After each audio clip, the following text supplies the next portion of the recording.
Hey there. So, yeah, the honeymoon period that he experienced was temporary. And then after that, his drinking started to go back down again.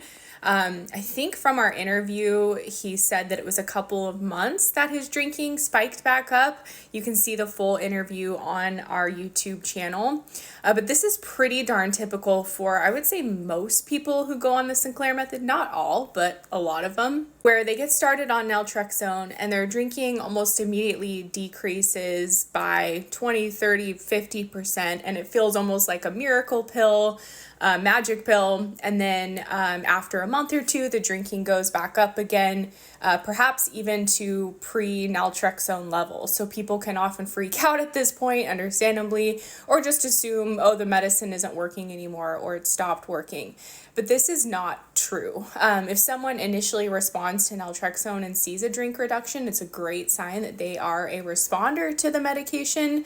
But when the drinking creeps back up, it's really a signal to me for them to enter what I call phase 2 of the Sinclair Method, which is really where we encourage people to meet the medication halfway. And we do that by gradually over time changing our habits around drinking. A lot of people don't realize how much their drinking is done out of habit until they start on naltrexone, because naltrexone starts to quiet the craving, but then they will keep drinking anyway. For example, people often say, I didn't want to finish the whole bottle of wine, but I did it anyway. Or I didn't feel like drinking today, but I drank anyway. That's a signal that they're drinking more out of habit, and naltrexone is doing its job. So how can people gradually change their habits around drinking?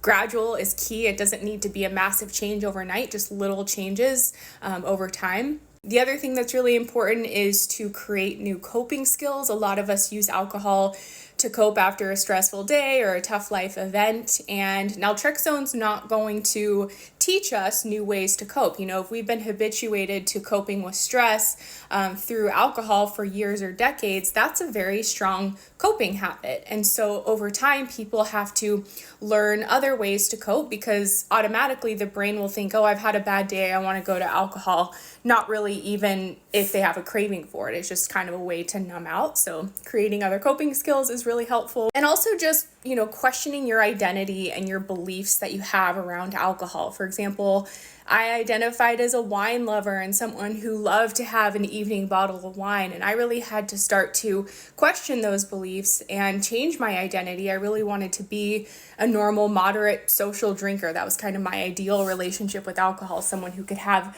a drink or two a couple times a week and nothing more than that. And so I really had to challenge the beliefs I had about alcohol's role in my life and my identity as it relates to alcohol. So all of these things are best done gradually on the Sinclair Method, little by little over time. That's why in our program, we typically tell people to give this treatment a full year, because it really does need time to work. But the longer someone is on naltrexone, typically it works better and better and better, even if they went through a honeymoon phase and their drinking goes back up. But we do have to meet the medicine halfway and work to incrementally change our habits, coping skills, and things like that. Hope that answers your question. And as always, you can learn more about this treatment or get started with the link in my profile. Bye for now.